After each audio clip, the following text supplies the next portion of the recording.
avec la jeunesse. Amen. Lorsqu'on parle de dons spirituels, j'ai pris ici que quelqu'un ait la barbe blanche, mais qu'il soit toujours en mesure de dire, je vois le Seigneur me montrer en esprit. Je serais en train de trembler avec ma canne. Et on me tient comme Samson. On me donne le micro. Et puis je dis, je sens ici le Seigneur en train de toucher. Vous savez, le don spirituel n'a rien à voir avec l'âge. D'ailleurs, l'une des personnes qui a vu des réalités spirituelles énormes s'appelait Jean. Alors qu'il était à l'île des Patmos, dans l'âge avancé, lorsque Dieu l'appelle dans les auteurs, vous vous rappelez Apocalypse chapitre 4, lorsque Dieu lui dit, monte ici, je vous ferai voir ce qui vous arrivera dans la suite des temps. Il était très avancé en âge, de sorte à ce que sa vision charnelle, ou soit sa vision physique, commençait à devenir faible. Mais aussi en tant que sa vision physique était faible, on voit un Jean qui sait voir clairement les choses à venir. Il parle avec beaucoup de clarité et d'authenticité des choses qui doivent arriver. Cela montre à combien plus forte raison, lorsqu'on parle des dons spirituels, ça n'a rien à voir avec la jeunesse. Quelquefois, on pense que c'est un sujet qui rassemble les jeunes. On pense que c'est un sujet qui attire les jeunes, qui provoque la jeunesse. Let's prophesy, can I prophesy? Prophesy, man of God. Non, ça n'a rien à voir avec la jeunesse. Vous vous rappelez d'ailleurs de Joseph, après qu'il soit en Égypte. Joseph est allé en Égypte et a tout reçu de Pharaon, sauf l'autorité, la place du roi. Joseph opérait comme Pharaon, de manière à ce que, lorsque Joseph voulait se marier, on lui a marié comme on marie les pharaons. Vous savez ça? On a donné à Joseph l'une des filles qui devrait être fille d'un prêtre ou d'un prince quelque part. On a marié Joseph dans des racines égyptiennes. Joseph a fait la dot et son mariage selon les racines égyptiennes. De manière à ce que lorsque Joseph a eu des enfants, les enfants de Joseph étaient égyptiens. Je doute même fort qu'ils parlaient la langue hébraïque. Ils sont nés en Égypte, ils ont grandi en Égypte. Joseph lui-même se retrouve enraciné en Égypte, qui n'arrive sans sortir. Qu'est-ce que Joseph fait? Il dit, trouvez-moi papa. Allez me chercher papa. Joseph comprend que de là où je suis, je ne peux plus sortir mes enfants de ces racines dans lesquelles je les ai placés. Les enfants de Joseph étaient tellement enracinés dans la science et dans la sagesse égyptienne, ce qu'on appelle maintenant la magie. Vous verrez, lorsque Joseph est en train de vouloir piéger ses frères, il dit qui a pris la coupe sur laquelle j'utilise pour deviner. Ce sont des expressions que Joseph utilisait maintenant. La coupe sur laquelle j'utilise pour deviner. Vous voyez les expressions qu'il avait maintenant. Rare plus tard, vous verrez Joseph dire encore, le Seigneur m'a parlé, des choses comme ça. Il commençait à être plongé vraiment dans la racine égyptienne. Et il sentait fortement dans son cœur qu'il ne saura pas sortir ses enfants de lui-même de cette racine. Il dit, faites venir papa. Et le papa, c'est qui? C'est Jacob, appelé maintenant Israël. Il vient en tremblant. En âge adulte, hein. Il n'a pas de force, mais il a la chose de Dieu. Quelqu'un dit avec moi l'élément de Dieu. L'élément de Dieu. Il avait la chose à l'intérieur. Et quand il vient tout tremblant, il dit amenez-moi les deux enfants. Et il impose les mains sur les deux enfants. Il dit je leur prends maintenant au même degré que Ruben et Lévi. Je les adopte dans ma famille. Alléluia. Je sors de tout ce qu'ils avaient, qui avait lien avec l'Égypte. Ça n'a rien à voir de la jeunesse. J'ai pris ici quand même en âge adulte que tes petits-enfants savent que grand-papa ou bien grand-mère a la chose de Dieu. J'amène mes enfants chez grand-mère. Grand-mère, libère quelque chose. J'aime ces choses. Et puis grand-mère go chata, rama, sota. Jusqu'à l'âge avancé, grand-mère parle la langue s'il te plaît. Grand-papa parle la langue. Et puis grand-papa prend mes petits-enfants. Il dit, viens ici, jeune petit, je cache les noms. Sinon, quelqu'un va voler les noms de mon enfant. Je cache les noms. Il impose, il parle la langue, il libère les oracles sur l'enfant. Le premier constat amer, c'est que lorsqu'on parle de dons spirituels, les dons spirituels n'ont rien à voir avec la jeunesse. Amen, amen. Et Je n'aimerais pas donner d'autres constats amers des dons spirituels, sinon je n'aurais pas le temps de les partager autres. Quand bien même qu'il existe plusieurs que nous avions remarqués dans le corps de Christ. Le mal usage du don de l'esprit. C'est ce qui fait que dès lors qu'on parle, surtout on présente quelqu'un comme un prophète, c'est fini. Ah, qui? Ah, il est prophète. Ok. Voyons voir.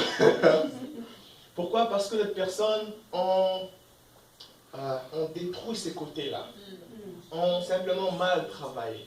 Il y a même des églises qui ont carrément rejeté le don de la prophétie. Eux, quand on parle de la prophétie, ça n'a rien à voir avec Dieu. Il ne nous amenez plus ces choses-là. Amenez-nous la parole, ça ne suffit. Alors, je dois vous donner une vérité certes. C'est que sans la plénitude des 5 ministères, il est impossible d'avoir un enfant de Dieu affermi suffisamment. Le prophète a un rôle de faire dans la croissance d'un enfant de Dieu. La Bible dit, Christ a fait des dons à l'Église. Et il a donné certains d'être apôtres, d'autres d'être prophètes, d'autres d'être évangélistes, d'autres d'être pasteurs, et d'autres d'être enseignants. Que celui qui enseigne, qui pense que non, moi je dois seulement enseigner mon Église. Enseigne ton Église comme tu veux. Ils vont dormir la nuit, ils auront des rêves où on les trangle la nuit. Il faut quelqu'un qui a l'autorité apostolique pour dire au nom de Jésus, je déclare qu'aujourd'hui, c'est le divorce entre toi et celui qui t'étrangle la nuit. Ça ne s'enseigne pas. Moi, j'ai des cauchemars la nuit, tu vas me dire, tu vois, quand tu as des cauchemars la nuit, tu vas ouvrir Hébreu. Je vais ouvrir Hébreu à quelle heure? Tu vas m'étrangler la nuit. Je vais ouvrir Hébreu la nuit comme moi. Il faut quelqu'un qui a de l'autorité, qui m'aide d'abord, après que je sois aidé, alors il m'apprend comment ça marche. Vous voyez? C'est comme ça qu'une personne ayant l'autorité prophétique peut venir, il fait des travaux chirurgicaux. Alors la personne qui a le travail d'un pasteur vient, il encadre. Ou soit l'enseignant vient, il enseigne. Et le tout ensemble travaille pour la grandeur ou soit la maturation de l'enfant de Dieu. Amen. Voilà pourquoi une église ne peut jamais s'affermir qu'avec un seul don.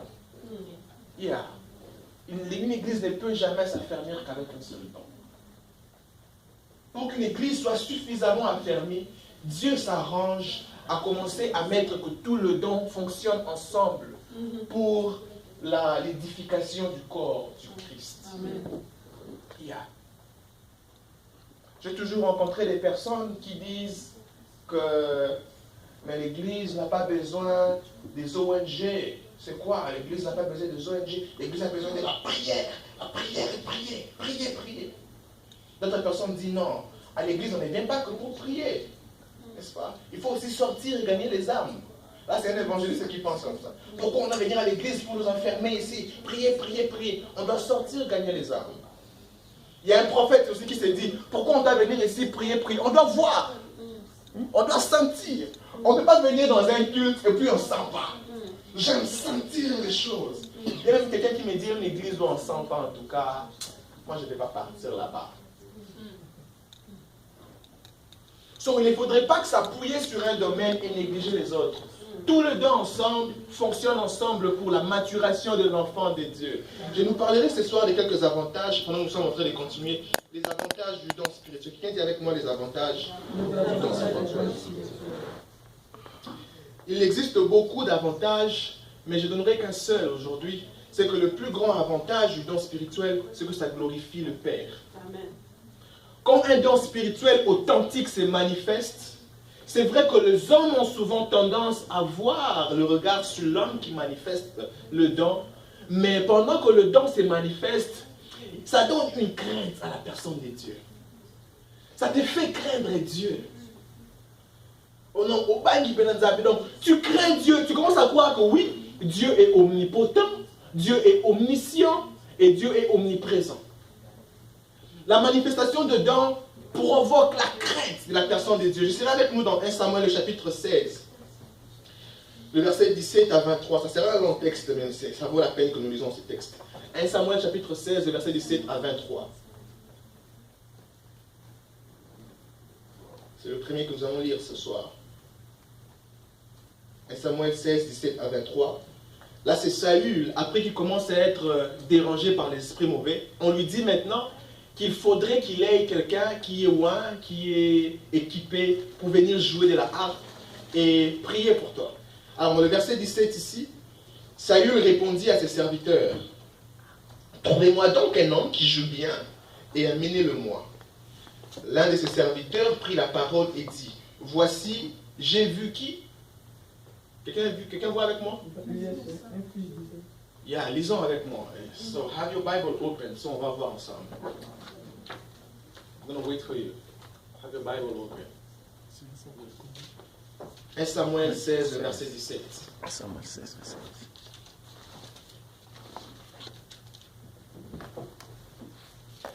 1 Samuel 16, 17. Ça y est, nous y sommes? Ok, parfait. Alors il dit, l'un des serviteurs, le verset 18 maintenant, l'un des serviteurs prit la parole et dit, voici, j'ai vu qui?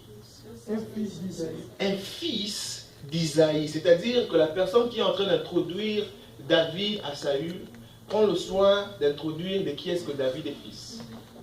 Il dit, la personne dans laquelle je vais te présenter est fils d'Isaïe. Quelqu'un voit ça? Mais continuons à lire encore. Il dit, Bethlémite, qui s'est joué, c'est un homme fort et vaillant, un guerrier, parlant bien, est une belle figure. Il est loin, l'Éternel est avec lui. Le verset 18, Saül envoya des messagers à Isaïe pour lui dire, envoie-moi David, ton fils. I love that. Qui est avec les brebis? Quelle précision.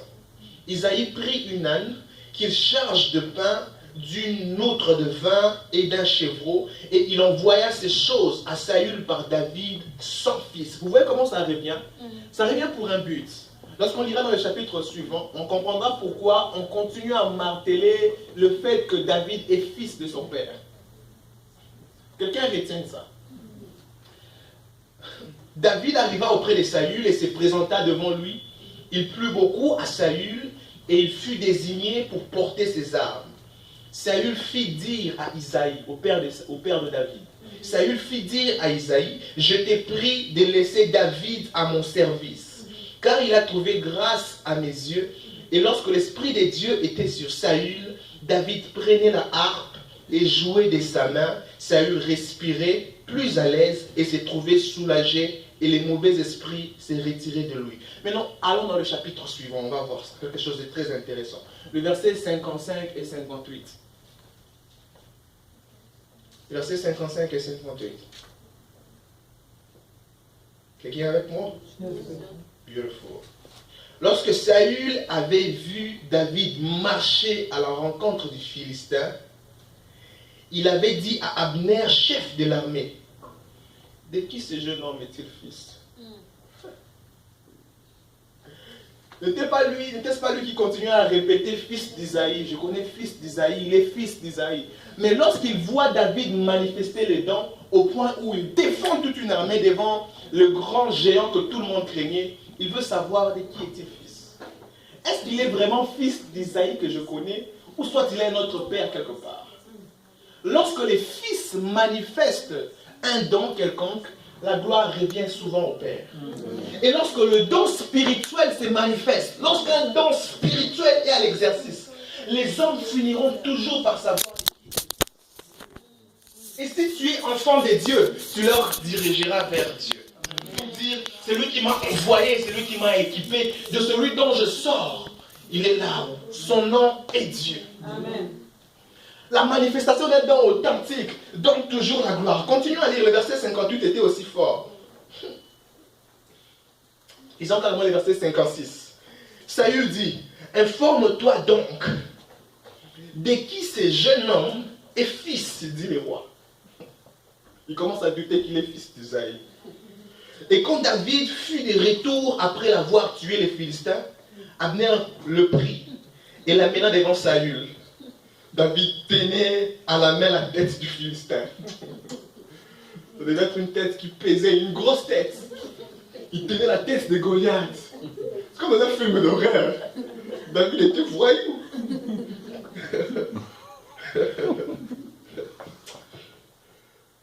David avait à la main la tête du Philistin. Verset 58. Saül dit, de qui es-tu fils, jeune homme? De qui? Il savait de qui il était fils. Il a pris chez lui pendant un moment donné. Ils ont habité ensemble. Il a reçu le don du père de David. Mais après un certain exploit, il veut encore savoir vraiment de qui est-il fils. Écoute, nous ne donnons pas trop gloire à Dieu parce que nous sommes très timides au moment où nous devons manifester nos dons. Écoutez ce que Pierre et Jean disent aux boiteux qui étaient devant la porte de la belle pendant un bon moment. Ils disent, l'or, j'en ai pas. L'argent, j'en ai pas. Mais ce que j'ai, au nom de Jésus, lève-toi, marche. La Bible dit, l'homme ne marcha pas, il courut. Et lorsque l'homme court, il ne court pas pour aller à l'extérieur, il court pour entrer à l'église. C'est-à-dire que l'homme avait toujours envie d'être un adorateur, mais l'adorateur ne pouvait pas se manifester tant que le don n'était pas manifeste. La manifestation du don a provoqué la manifestation de l'adorateur. La Bible dit, il a couru à l'église. Il glorifiait Dieu. Et tout le monde pouvait voir que c'est lui qui était toujours devant la porte. What a shame! On les prenait chaque jour, on le portait, on les laissait devant la porte. Certainement, ils suivaient les cultes à l'extérieur. Ils voyaient Pierre libérer les oracles. Ils voyaient les gens parler en langue. Ils disaient, ces choses ici, je vais expérimenter quel jour? Et le jour où il a expérimenté Dieu, vous savez qu'il y a des gens qui croient que c'est qu'on fait, on s'entend. Jusqu'à ce que ça lui arrive seul. Il y a ces gens-là, ils connaissent Constant. Ils connaissent Franck. Pourquoi je chantais c'est pas Franck? Je sais que tu sais Franck, Franck va aller. Il y a des gens qui croient qu'on s'attend. C'est un arrangement, on appelle ça maquillona. On appelle ça maquillona, donc une pièce théâtrale.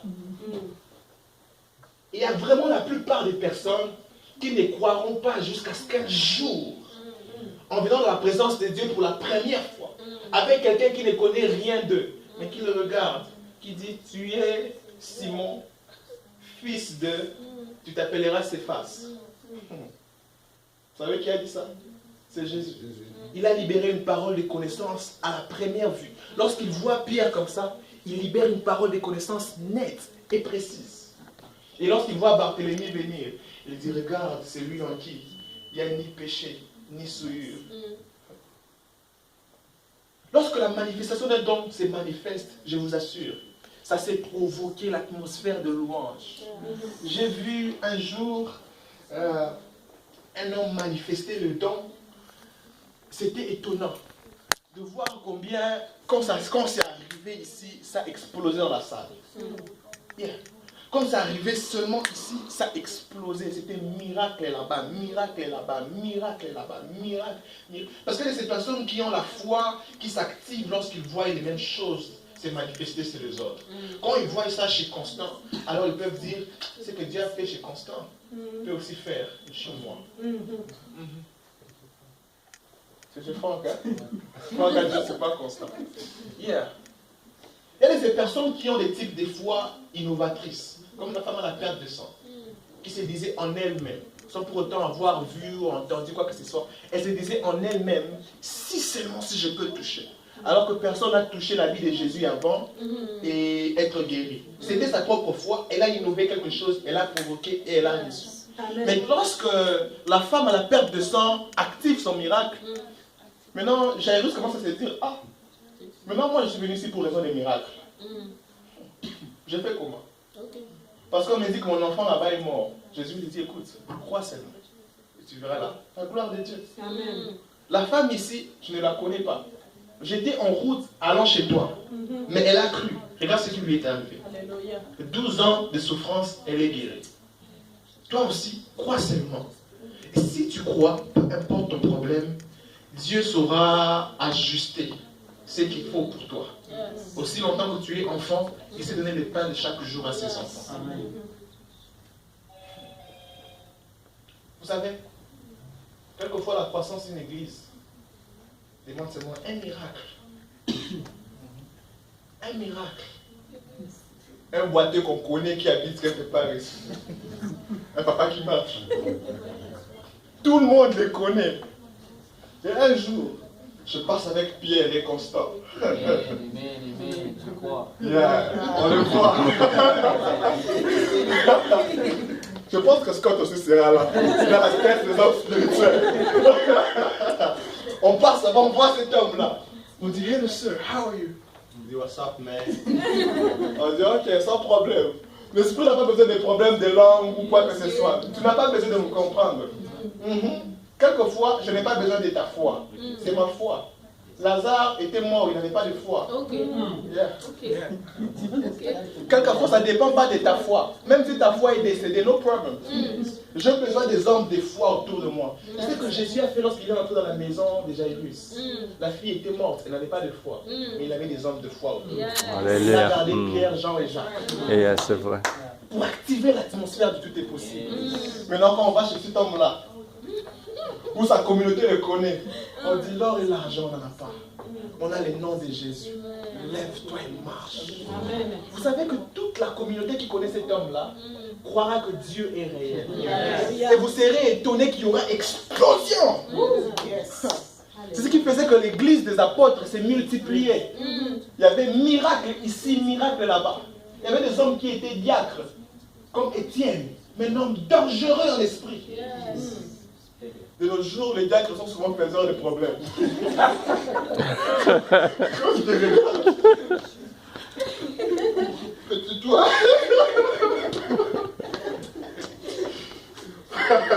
On va consacrer les diacres dans cette église ici. Je peux que les diacres soient spirituels. Je vois la tête sur les diacres que je connais.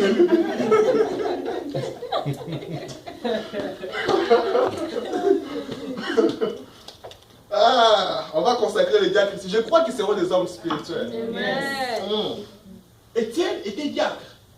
Lorsque les apôtres disaient qu'il n'est pas convenable, dans Actes des Apôtres chapitre 6, je crois, il disait qu'il n'est pas convenable pour nous de quitter le ministère de la parole et de la prière pour commencer à servir le câble. Ils ont dit, choisissez au milieu de vous des personnes sages, aptes à faire cette tâche. Et on trouva parmi le peuple un homme sage et rempli d'esprit, la Bible déclare. Son nom était Étienne. Et lorsqu'il parlait, même le jour où il s'est défendu, dans Actes chapitre 7, on dit qu'on trouvait dans Étienne un esprit supérieur. Il était diacre. Dans l'église de Corinthe, tout le monde était tellement rempli de l'esprit qu'il pouvait avoir quelqu'un qui comptait les offrandes comme ça. Mais attention, ne plaque pas.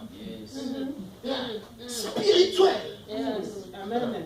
Je prie ici que Dieu provoque une armée spirituelle ici. Amen. Que si tu te rencontres avec l'un d'entre nous, tu te rencontres avec une portion de Dieu. Amen. Vous savez, c'est ce genre de famille où tu n'as pas besoin de voir les pasteurs eux-mêmes. Tu rencontres n'importe qui, mais tu rencontres une portion de la facette de Dieu. Amen. Tout le monde porte quelque chose.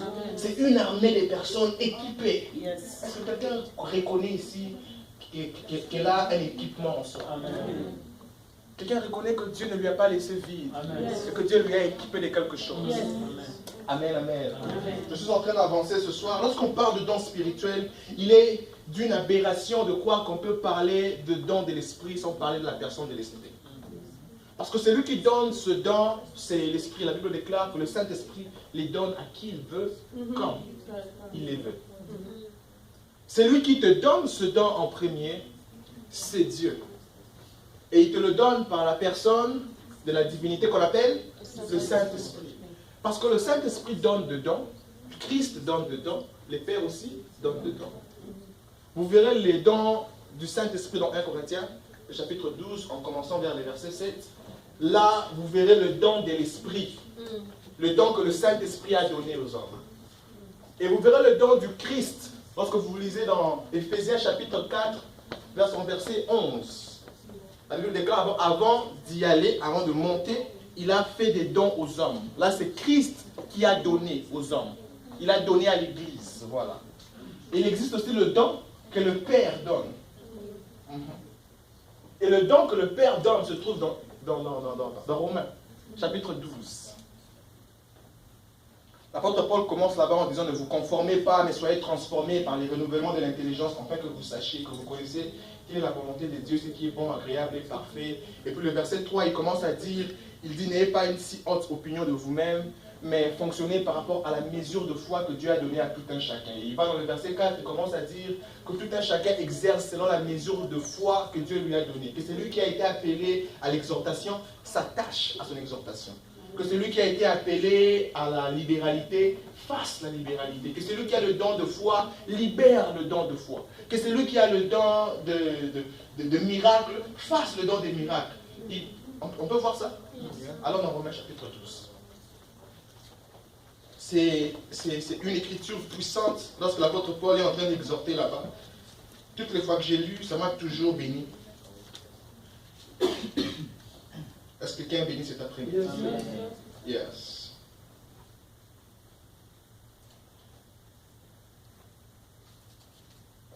Je vais carrément commencer au verset 6. Puisque nous avons de dons différents selon la grâce qui nous a été accordée. Vous remarquez qu'il est en train de continuer sa phrase parce que plus haut, il parlait des dieux et il parlait du Seigneur. Lorsque vous lisez les mots Dieu ou soit les mots Seigneur là-bas, en anglais, vous verrez qu'on a écrit Lord, L-O-R-D, avec L majuscule, O-R-D minuscule. Bible study, ça veut dire quoi celui-là? Ça veut dire Adonai. Quelqu'un sait l'appeler? Ça veut dire Adonai, ça veut dire Rabbi, ça veut dire maître. Très souvent, lorsqu'on parle de Lord comme ça, ça fait allusion au Dieu le Père, quelquefois. Et lorsqu'on parle des dieux, vous voyez D majuscule, I majuscule, E majuscule, U majuscule, on fait souvent allusion au Dieu le Père. Et lorsqu'on parle de dons dans Ephésiens chapitre 4, d'abord on précise que c'est Christ qui a offert à l'Église. Et lorsqu'on parle de dons spirituels, on précise que c'est l'Esprit qui donne comme il les veut à celui qu'il veut. Mais maintenant ici, on parle de Dieu qui donne. Et le verset 6, la Bible déclare, puisque nous avons de dons différents, selon la grâce qui nous a été accordée, que celui qui a le don de prophétie l'exerce selon l'analogie de la foi. Que celui qui est appelé au ministère s'attache à son ministère. Que celui qui enseigne s'attache à son enseignement. Ah, je me suis perdu. Nous sommes dans quel verset? Le verset 8. Parfait. Et celui qui exhorte à l'exhortation. Que celui qui donne les fasse avec libéralité. Que celui qui préside les fasse avec zèle. Que celui qui pratique la miséricorde les fasse avec joie.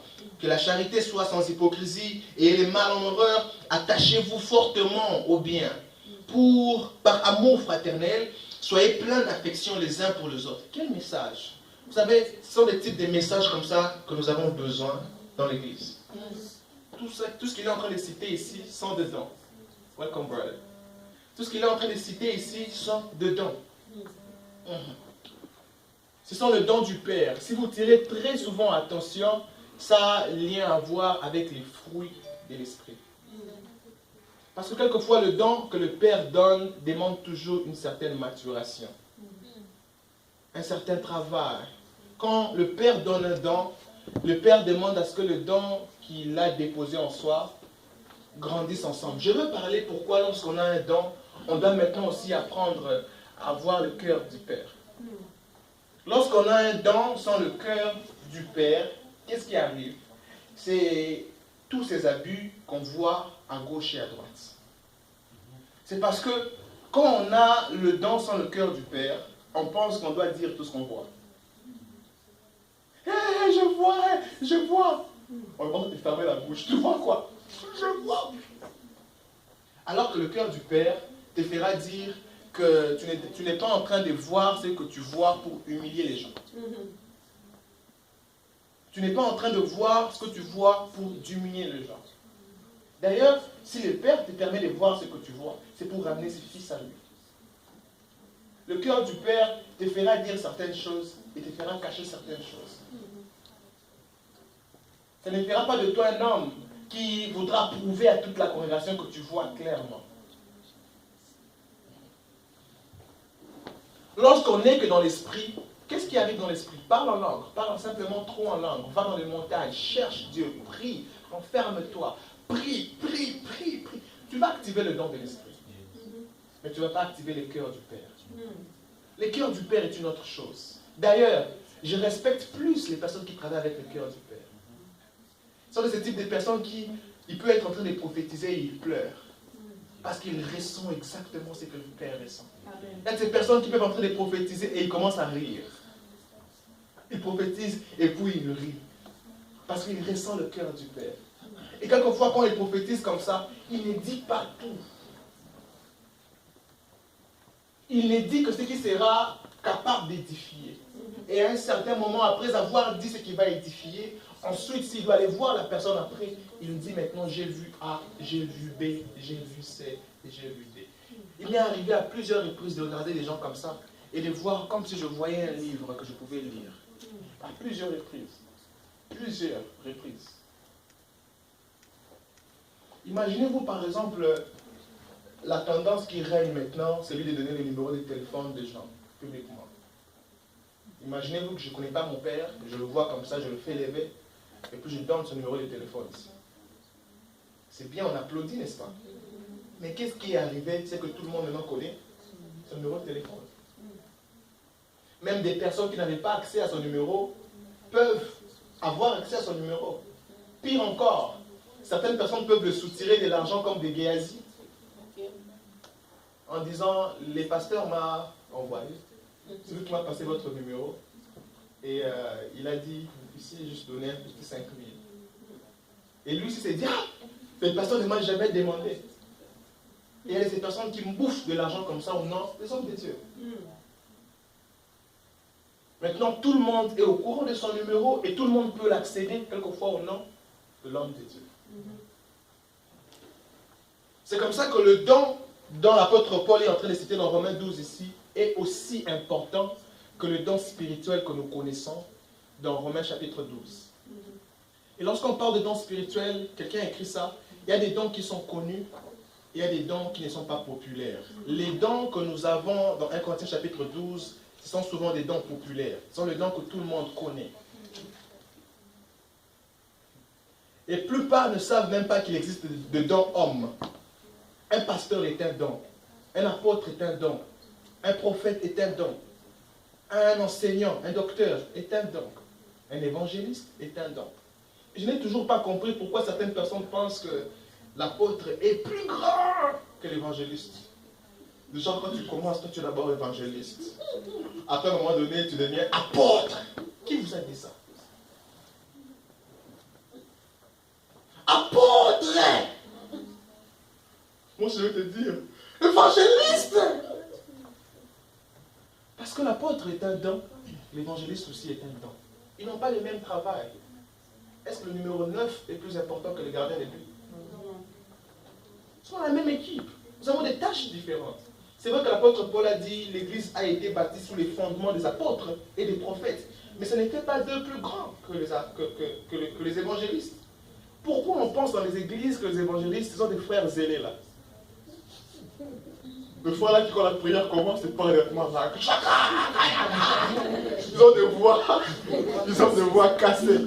Les frères là qui, quand ils conduisent la prière, ils applaudissent. Alléluia. Ils ne disent pas Alléluia. Ils disent Alléluia. Pourquoi on croit que ces gens-là sont des évangélistes ici? Et maintenant, la même personne, quand il devient pasteur, il a un peu des carrures. Il n'est plus les petits évangélistes là qui ont enfilé jusqu'ici. Il ferme souvent toujours les derniers boutons ici, même quand il fait chaud. Maintenant, il devient pasteur. Il est reconnu maintenant pasteur. Il a grandi. Et puis quand il travaille encore un peu, il devient apôtre. Non. Ça ne marche pas comme ça. Ils sont tous dons pour le corps du Christ, que Christ a donné, travaillant dans la même équipe. Et au-delà des dons connus, qui se trouvent dans 1 Corinthiens chapitre 12, il existe de ces dons qui sont inconnus, entre autres les dons humains, les dons ministériels et les dons que nous sommes en train de lire ici dans Romains chapitre 12. Quelqu'un me suit toujours? Dans Romains chapitre 12, nous sommes où? Quel verset? Verset 9. Ça y est? Que la charité soit sans hypocrisie, ayez les mal en horreur. Attachez-vous fortement au bien. Quel message! Dans notre temps, on n'aime plus des messages comme ça, on aime prophétiser seulement. Par amour fraternel, soyez pleins d'affection les uns pour les autres. Par honneur, usez des prévénances réciproques. Ayez du zèle et non de la paresse. Ayez quoi? Du zèle. Soyez fervents d'esprit. Servez les seigneurs. Quel message? Réjouissez-vous en espérance. Soyez patients dans l'affliction. Persévérez dans la prière. Pourvoyez aux besoins des saints. Exercez l'hospitalité. Tout ça là sont dedans. Bénissez ceux qui vous persécutent. Maudissez et ne maudissez pas. Plutôt, bénissez et ne maudissez pas. Ne maudissez pas, please. Réjouissez-vous avec ceux qui se réjouissent. Pleurez avec ceux qui pleurent. Ayez le même sentiment les uns envers les autres. N'aspirez pas à ce qui est élevé, mais laissez-vous attirer par ce qui est humble. Ne soyez pas sages à vos propres yeux. Ne rendez à personne les mal pour les mal. Cherchez ce qui est bien devant tous les hommes, s'il est possible, autant que cela dépend de vous. Si c'est votre Bible, soulignez ça. Soulignez cette portion aussi. S'il est possible, autant que cela dépend de vous, soyez en paix avec les hommes. À quoi c'est chercher des ennemis? Il y a toujours des personnes comme ça qui écrivent sur Facebook: oh non, les ennemis, mes ennemis. Quels ennemis, frère? Quelle gloire tu as en te cachetant des ennemis inutiles? Pourquoi tu dépenses tes forces pour des combats qui ne sont que virtuels? Au tel point, en telle enseigne que quand les vrais combats de la vie viendront, tu n'as plus assez de force. Parce que les combats épuisent. Oh non, les ennemis. Mais pourquoi tu vois les ennemis partout? Hallelujah. Je vais dire comme les évangélistes. Hallelujah. Il existe des dons connus et des dons non connus. Pourquoi ce soir suis-je en train de prendre le temps d'enseigner ces choses? Parce que dans la Bible, dans Hébreux 11, verset 6, c'est un texte que nous devons connaître bien si nous faisons partie de cette famille. La Bible dit: or, sans la foi, nul, il ne peut être agréable à Dieu. Car il faut que celui qui s'approche de Dieu croie que Dieu existe et qu'il est. J'aime cette église. What a church. What a church. On connaît la parole de Dieu. Alors la Bible déclare que la foi vient comment? Et ce qu'on entend vient de Romains 10, 17. Alors, si la foi vient de ce qu'on entend, et que ce qu'on entend vient de la parole de Dieu, il est important d'enseigner la parole de Dieu. Parce que lorsque la parole de Dieu est enseignée, elle amène la foi.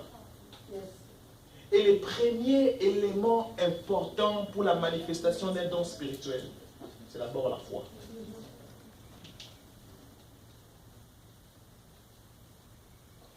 Si quelqu'un veut savoir comment manifester un don spirituel, le tout premier élément qui va te conduire dans la manifestation de don spirituel, c'est la foi.